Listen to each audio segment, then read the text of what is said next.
Welcome to No Markz Allowed. This is the show that covers sports, sneakers, and culture. And let's get to the mess that's called the College Football Bowl Series. Because everyone had their eyes locked on their TVs on Sunday after TCU lost to see who was going to be in the college football playoffs. But see, I got some information privy to the masses that really didn't peep the whole situation. Because after this game on Friday, TCU was in it already, whether they lost or won against Kansas State. Because USC was 11-1. You know, everybody and their mama wanted to try their hardest to bump TCU out of that number 3, number 4 spot and get into the college football playoffs. So this team, Utah, end up beating USC. Now, this is the second year in a row that the Utah Utes beat a Power 5 conference and prevented them to go into the college football playoffs. Because Ohio State lost later in the year. If USC would have beat Utah, they would have jumped in front of TCU, despite TCU not losing, because they have a Heisman candidate in Caleb Williams. So they would want to see that Heisman candidate in the college football playoffs. But everyone's talking about Caleb Williams. I want to talk about Joe Dirt. You're like, who is Joe Dirt? You talking about the Dana Carvey movie? No, I'm talking about Cameron Rising. Cameron Rising outplayed the so-called, Caleb Williams. Cameron Rising, the first time they beat USC this year, he went 30 of 44, had a career high 415 yards, and 2 touchdown passes. You thought he was done? No. He had 11 rushes for 60 yards and the career best 3 touchdowns against USC. This is crazy. And as you can see, the score right now is 17-3. USC. Utah came back again. And Cameron Rising, this dude that looks like a hillbilly, trailer park trash, Joe Dirt looking dude is outplaying this big monster Patrick Mahomes looking dude, Caleb Williams. And Utah had 3 losses. Maybe if Utah played USC and Oregon every single game, they would have been in the college football playoff. But then Alabama, you couldn't put Alabama in over TCU with 2 losses.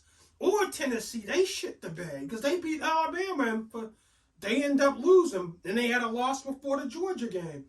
So TCU shouldn't have been worried, even though TCU's coach said, well, I don't think we should get punished for having a championship game. No, you can get punished. If you would have lost that championship game, USC would have jumped over you because USC had to go to a championship game. They had to play the Pac-12 championship. But this Joe Dirt, Cameron Rising is just amazing. And the Utah Utes is amazing. This is the second year in a row they stopped a Pac-12 team from going to the playoffs by upsetting them in the Pac-12 championship. And they beat the team that was potentially going to that playoff twice. They beat Oregon twice last year and beat, USC twice this year. So we got Ohio State, TCU, Michigan, and Georgia. And for God's sakes, if Michigan gets past TCU and Ohio State, you Big Ten teams cannot waste our fucking time. Because every time an SEC team goes against one of you Big Ten teams, the SEC teams looks bigger, stronger, and faster. If it's Alabama versus Michigan, by the second quarter, Michigan can't play with Alabama because they're too small and too slow. If it's Ohio State playing Georgia, by the third quarter, or not even the third quarter, but by the time the band comes out at halftime, we know that Ohio State doesn't belong on the same field as Georgia. So please be competitive. Because if not, why don't we do an 8-team playoff like an NFL and then have 4 SEC teams in the Final Four? If these Big Ten teams, Pac-12 teams, these, Big 12 teams, Pac-12 teams, and Big Ten teams can't compete on a level playing field and give an SEC team a good game, don't waste our fucking time and even go. Get 3 losses a season. The only teams I've been able to give SEC teams like Alabama and Georgia a go in the playoffs is Clemson. So I just hope this year a Big 10 team doesn't waste our time in these playoffs and the Big 12 team can hang. TCU. Set. SHmurda to throw towards the end zone and picked off, intercepted a yard deep in the end zone. Christopher Smith with the pick.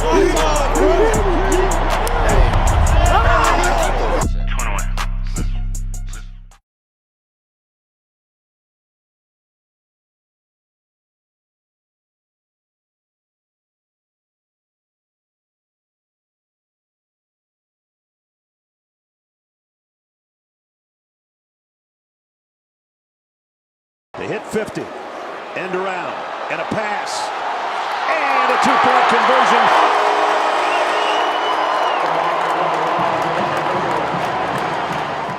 Now, last episode, 2 weeks ago, I talked about how Anthony Davis was dominating in the absence of LeBron James. Well, LeBron James came back, and Anthony Davis is still the best player on the Lakers roster. He's dominating. From having 44 points and 10 rebounds against Milwaukee to the 55 and 17 he had against, the Washington Wizards last night. And I didn't go. I'm in Baltimore, but I just didn't feel like going to D.C. I watched the NFL. Instead, I'll probably go see them when they come to Philly or to Brooklyn. I'm 3 hours away from Brooklyn. I'm 2 hours away from Philly. Might go see my boys. They playing good now. But what we are forgetting is the chess move that Darvin Ham made by having Westbrook come off the bench. And Westbrook didn't want to come off the bench, but his career was on the line. He fucked up LA. LA Lakers didn't make the playoffs. We were whack at the beginning of the season. Russell Wilson refused to sit on the bench, and the Lakers had a whole season with the big three, LeBron, Westbrook, and AD, not making the playoffs. The scapegoat would have been Russell Westbrook, and he would have been out of the league. Now, his trade value increased because Russell Westbrook is coming off the bench and proving that he can be a valuable asset in helping the Lakers win games. And, it's good because we got a legit third scorer that wants to help this team win. We got a guy that wants to be part of the Lakers championship legacy, just like a Ron Artest, just like a Trevor Ariza. And that guy is Lonnie Walker Jr. from the San Antonio Spurs, who we picked up.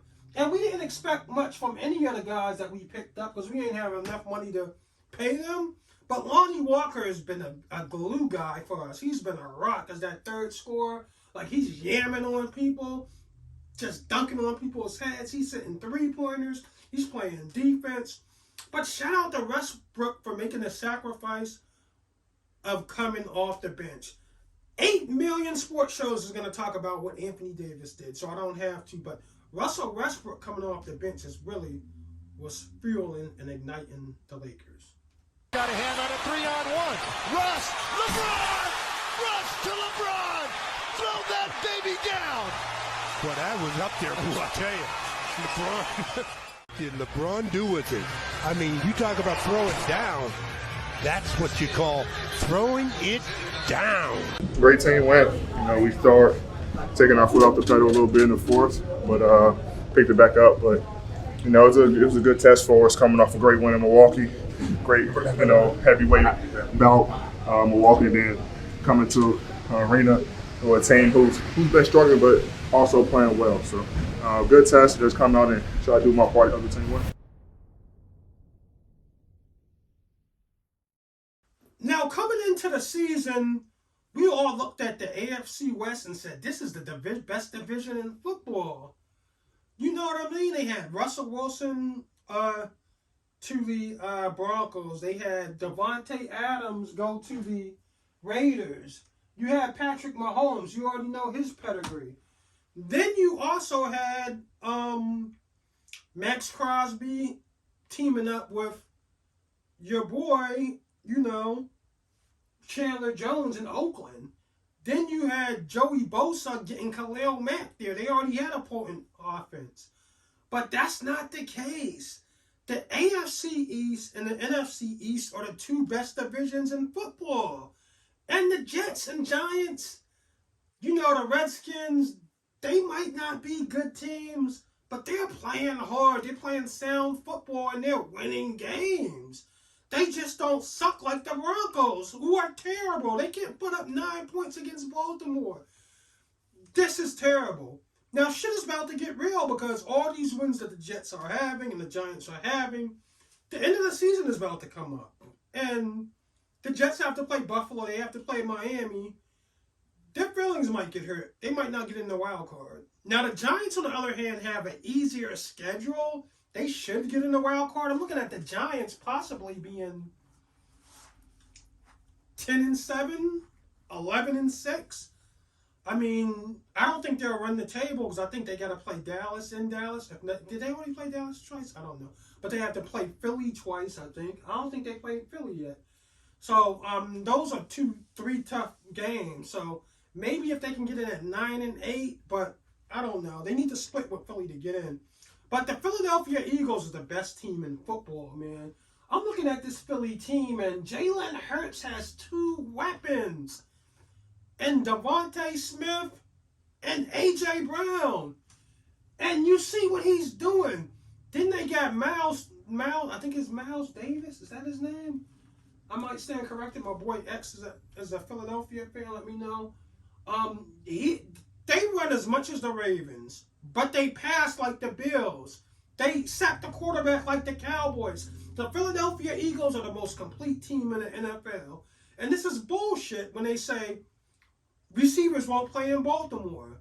No, Baltimore doesn't get Lamar any weapons. They don't go after any weapons because A.J. Brown would have came to Baltimore. The Eagles run the ball just as well and as much as the Ravens.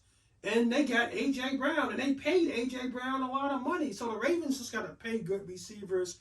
The Ravens have a receiver problem, and they're just going to sit there and not get Odell Beckham, sit there and not go get Antonio Brown, and not give Lamar any help, and watch the Ravens not go to the Super Bowl, and people talk about how Lamar is not in the top 3 quarterbacks in the league, or Lamar is not an MVP candidate.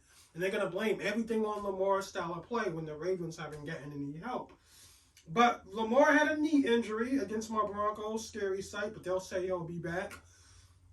But I just feel like watching the Philadelphia Eagles, that's how you build the team. Jalen Hurts is a running quarterback, but they got them the weapons. You see what I'm saying?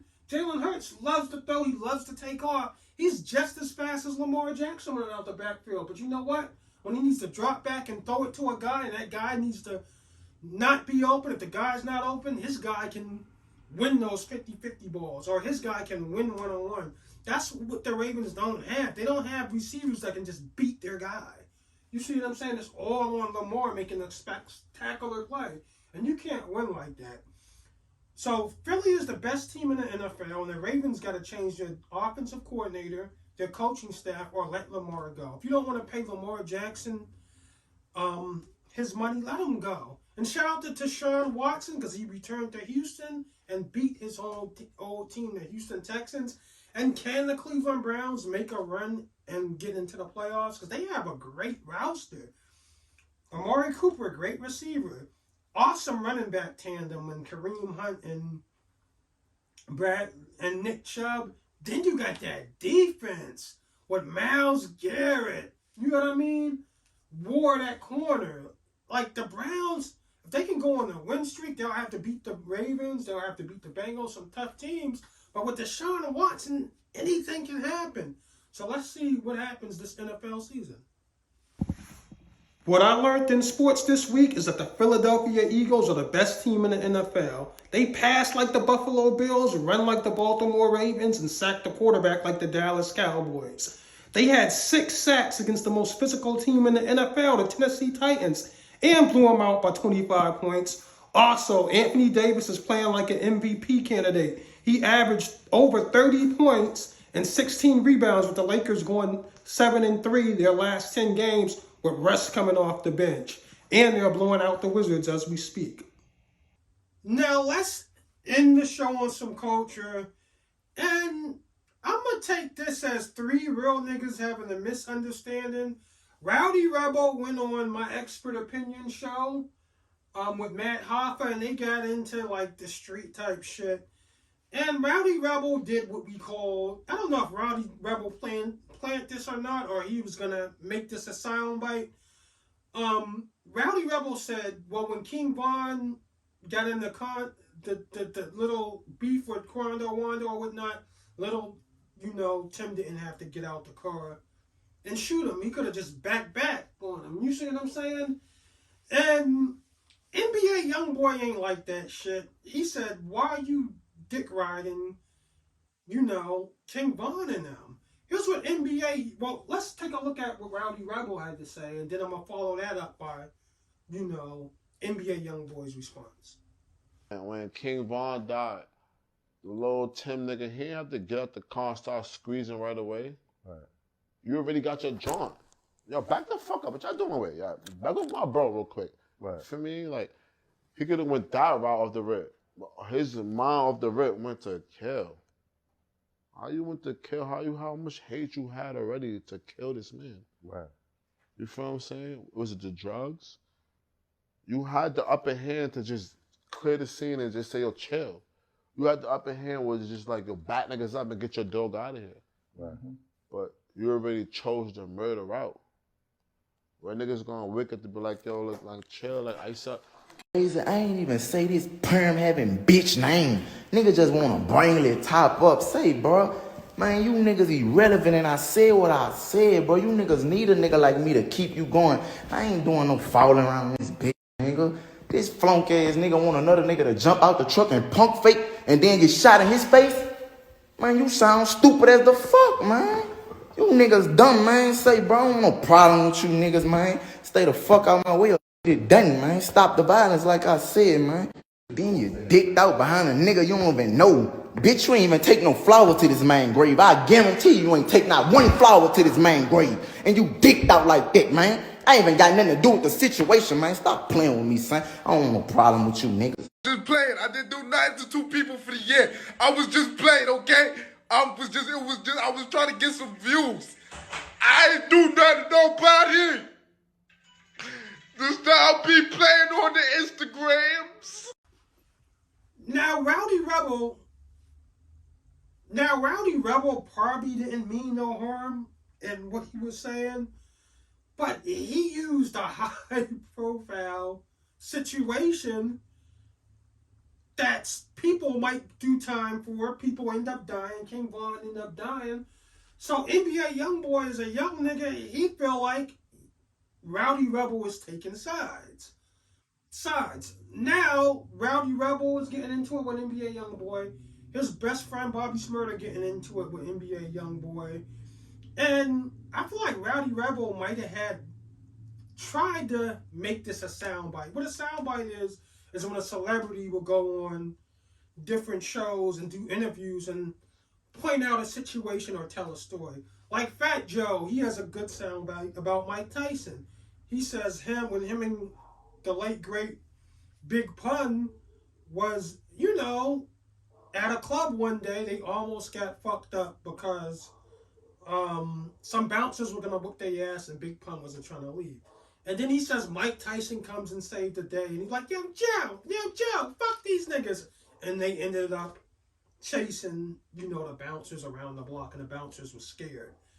And now Fat Joe he might have said this on Matt Hoffa's show. Well, if you don't watch Matt Hoffa's show, he might tell that same story on Noriega's show, Drink Champs. If you don't watch that show, he might go on No Jumper or DJ Vlad and tell that same story. That's what you call a soundbite.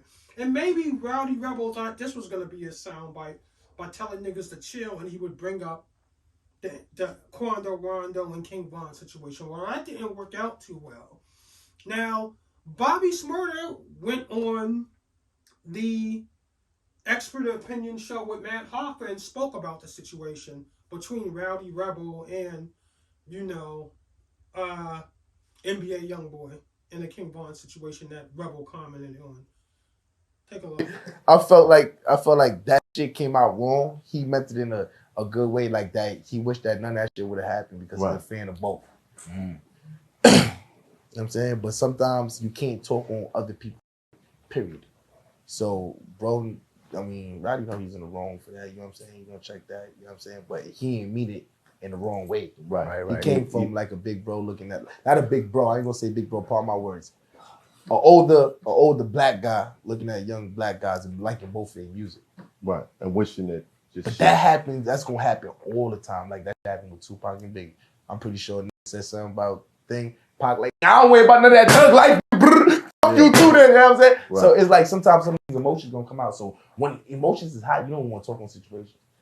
Sometimes you just gotta say, man, I wish for the best for everybody. And that's it. Keep it like that. Shut the fuck up. Don't say shit about the situation. Right. Now, Bobby SHmurda made an OG call, and he's correct. He's Rowdy Rebel his man, but he said Rowdy Rebel shouldn't have spoke on that shit. You know what I mean? Because that's street shit. It's an open case. You see what I'm saying? Niggas lost their lives. And it seems like you taking sides because you said you ain't have to do that to King Von. Well, NBA Young Boy was saying, well, you don't know what the fuck has happened because you ain't in that situation. What if my boy pump faked and he got his head blown off? You see what I'm saying? And I don't know how old Rowdy Rebel is, but young niggas these age from 17 to 23, they don't back. They up. And then when they up, it's gone. Like these young niggas be like, we up one. Or we about to up the score. They not talking about up the score in a half-court basketball. No, they talking about killing one of their ops. Or if they like, we up one or we up two. Not up two in a game of softball or not up two in a game of basketball. No, we killed two of your mans and you didn't get back yet. So we up. These young niggas now is on a whole new ball game. So for Rowdy Rebel to bring that situation up was just out of pocket. And I know Rowdy Rebel ain't mean that harm, but Bobby SHmurda made an OG call on Matt Hoffa's show and said Rowdy Rebel shouldn't have spoke on it. And Rowdy Rebel was a cool nigga. He a real ass nigga. Bobby SHmurda a real ass nigga. And NBA Young Boy a real ass nigga. They all get money. They all from the streets. They all getting corporate money from record labels and businesses now. But some things you shouldn't speak on. And I hope this thing don't go no further because Bobby SHmurda made an OG call and said Rowdy Rebel ain't have to speak on it. But my view on it is just three real niggas having a misunderstanding. And hopefully it won't go any further.